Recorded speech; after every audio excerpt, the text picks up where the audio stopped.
Hey friends, and welcome back to the Rebel Show. Hope everybody's doing well. We're good here. Once again, it's snowing in Colorado. Is anyone surprised? I don't think so. So let's get straight into it today. So, we live in America, obviously. People maybe be watching other places, but this is where we are. And we're founded on principles of freedom. And that's the important thing to remember. We have the right to free speech. We have the right to protect ourselves. And the government's set up in such a way that its job is to protect the rights that are given to us in the Constitution and the Bill of Rights. So our government's job is to protect the rights. That's its job. It's not supposed to try to nickel and dime and shave away our rights. It's supposed to protect them. And so today I want to talk a little bit about some things going on. So let's take Bernie Sanders, for instance. I mean, the guy's like 79. He's had multiple heart attacks or whatever, and he's always got a Band-Aid on his eye, and he's a Marxist, and he's a candidate for president. Now, when I'm shooting this, it's looking like he's going to lose the nomination, and I'm not surprised. But this guy has ultra-destructive plans for America. Like, he literally wants to bring the revolution. It'll be the de-revolution. I mean, it's bad news. I mean, he has destruction for businesses and the working class. He wants to tax you so high that you won't even have the ability to function, from what it looks like. So it might work for a couple of years, but once businesses run out of money, then what? Your plans aren't going to be funded anymore. So it's socialist propaganda, promises, and plans. And you can read through history and see how socialism has not worked. There's a lot of books on this. This man is an old red, and they just want to tax the crap out of everyone and hope it pays for all the promises. And there's really not enough money to do that. And even if there was, the people with the money would pull out and put it somewhere else. They would move the money. Like single-payer healthcare or Medicare for all. I mean, in a sense, it kind of sounds good, but how do you pay for that, especially when you want to include all the illegal aliens? And really, what government program works really efficiently and really well? Like, we've all been to the DMV, and it can be like, you go to this line, and then you wait, and you finally get called up, and they're like, oh, you need this form, so you're going to need to go to that line. So you go to that line, and they're like, oh, you need this thing. Oh, you need this document. Well, I don't have that document. Well, you need to get it. Well, I took today off to do this. Oh, I have to come back another day, and I have to take another day off. That's the DMV. We all know the VA. Anybody that knows a veteran knows the VA isn't very efficient, Same with the Social Security Administration. So all these government things that don't work, and we want to give them our health care, and we want to let them run our businesses, and we want to let them do this and do that and all these other things. Wow. I don't think that's a good idea. We don't want DMV health care. People come to America for our health care because it's so good. I mean, with the coronavirus, people in China are dying. And in America, very few people are dying and recovering because we have a great healthcare system here. So why would we want to give government control of things that are already really good? We can tweak things and make things better, but we don't want to give government control of things. Student loan forgiveness. So government pays for student loans. Why are we not holding people responsible for their actions? Like, if you go take out a loan, you should pay it back. Maybe you should think about the degree you get before you go spend $200,000 getting a dancing harmonica playing degree, right? Like, what use is that? Unless you're going to be Peter Pan or something, right?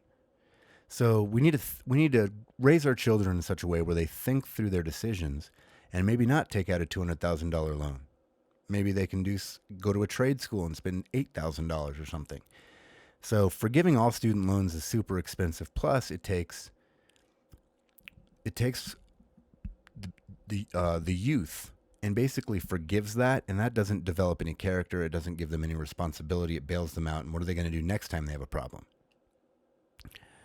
And so, what about government jobs for all? To me, this one doesn't make much sense, because if the government's paying everybody to have a job, who's paying the government to pay everybody that's getting a job? Go figure that out. There's probably a document that says it, but it's not complete somewhere. And then the new Green Deal. This is supposed to eliminate all gas engines, cars, planes, all fossil fuels, zero carbon emissions. Which, for some reason, the Supreme Court has the power to say that carbon itself, or CO2, is a pollutant. But when you breathe out, that's kind of like, when you exhale, that's what plants breathe in. So I exhale a pollutant now, and plants breathe it in to create oxygen. That just doesn't make any sense. So no farting, breathing, or running any engine. So You got to hold your breath, and I won't move on from that. Okay. This type of program would dictate the food you eat, the products you can purchase, and the length of showers you can take. I've heard about that happening. Why do we want to let government dictate everything we do? We're doing pretty good on our own, most of us. This type of plan would destroy American businesses and force many businesses to close. So once again, you plan on funding all these programs, but you forget that your master plan will destroy your source of income, because why would I go start a business if I knew I was going to have to pay 90% in taxes? There's no profit in that. Why would I do that? McDonald's and Taco Bell have already started replacing counter order takers with the touchscreen replacements in Colorado, in Woodland Park, where I've seen it, and in Colorado Springs, a lot of places, due to the new minimum wage threats. So there's already, I went into a Taco Bell once, and there was nobody at the counter, and there were these screens. So we ordered, and we never even talked to a person, except for when they handed us our food and said, "Here you go." And they called their name, "Here you go." That was all we talked to a person. So typically you walk up to the line, you order your food, there's a little banter there, you pay, and then you wait. But this is just take a bag of food and leave. So forced minimum wages have caused less employment and more automation. And it'll just get worse the more, and it'll also cause businesses to go out of business because they can't afford to pay all this minimum wage stuff. Minimum wage was supposed to be for a high schooler to make some cash, buy a car, and pay insurance. So that's what I did. When I started working, I made $6.89 an hour, and I was able to save up, buy a car, and pay insurance, and have money left over to go to movies and buy candy and Mountain Dew and all that stuff, right? That's what it's meant for. It's not meant to be a living wage to support a family. It's meant to be for entry-level workers to gain some experience. And we're getting away from that for some reason.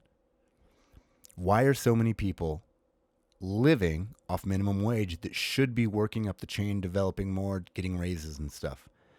It was never meant to support a family. That's the important thing. It was meant for entry level. So you need to be like 16 or 17 making minimum wage.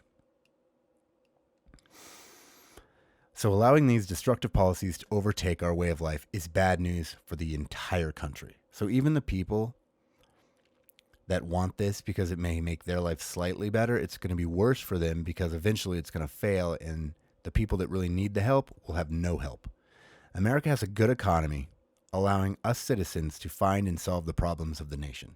That's how it should be. The markets should find the solutions to the problems they find. That's what starting a business is you go, hey, I came up with this great idea. It seems like it's pretty viable. People want it. Let's create it. Oh, and guess what? Now we have the toilet, and now we have a hot water heater, and now we have electricity because people saw a need and they met it. And the whole world benefits from invention. And why would we want to stifle that through taxation and crushing an economy? I don't. We do not need government to solve our problems, and it's not their job. Government's job is not to solve our problems. Government's job is to protect the rights of citizens, protect business, protect trade, and protect when you invent something, your patent and stuff like that. Bernie's plans of free everything, assuming they will get through the Supreme Court, will bankrupt the nation, destroy business, and eliminate real health care and trade it for DMV health care. So Bernie promises he's going to push all this through executive order. It doesn't work that way. There's a Supreme Court that can judge and say this isn't constitutional. You cannot do that. So there's checks and balances. He cannot just bypass Congress. He thinks he can, and that's because he thinks like a dictator. And we're not in a position where he can just come and dictate everything. These type of programs will remove competition in business and reduce consumer choice. Like I've heard Bernie talk about already, that why do you need 26 kinds of deodorant and 30 types of tennis shoes or whatever?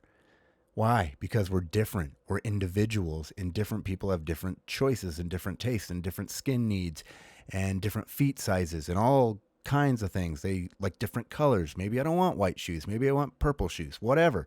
Anything you want. That's the point. And people shouldn't be coming in going, why do you need all this variety? To me, that's a red flag. I don't like it. With a $15 minimum wage, the opportunities for a young high schooler to get a job will be gone. And just think about this. As higher paying jobs reduce the workforce. So If someone has to make $25 an hour, they're not going to hire 30 people to do the job. You're going to hire a few people at $25 an hour, but they might hire a whole bunch of laborers at $8 an hour or something like that. You know what I'm saying? The point is, the younger generation is going to get basically screwed out of opportunity with the minimum wage going up so high, because nobody's going to pay an inexperienced, right out of high school or in high school person $15 an hour. I mean, you need someone that has somewhat of experience to be able to get in and do the job. You don't need somebody that you're going to have to stay on and train. I mean, I know people that work at grocery stores that can't handle bagging groceries. So you don't want to be paying them $15 an hour to quit after 2 or 3 days of bagging groceries, right? So I blame some of the parents on this. Parents need to develop into their kids a work ethic and a strong work ethic.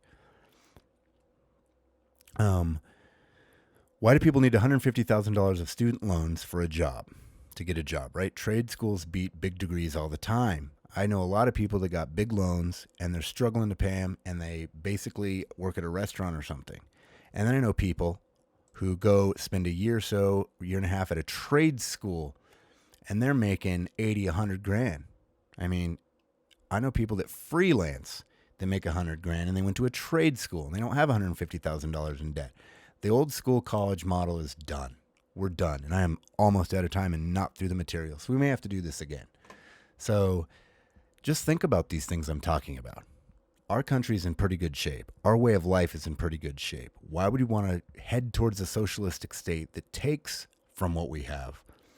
Especially the people that are living in it now will have a huge adjustment, and our kids will be worse off. Plus, we're already $22 trillion in debt, adding what Bernie wants to do, around $90 trillion. I mean, wow. Let's not go there.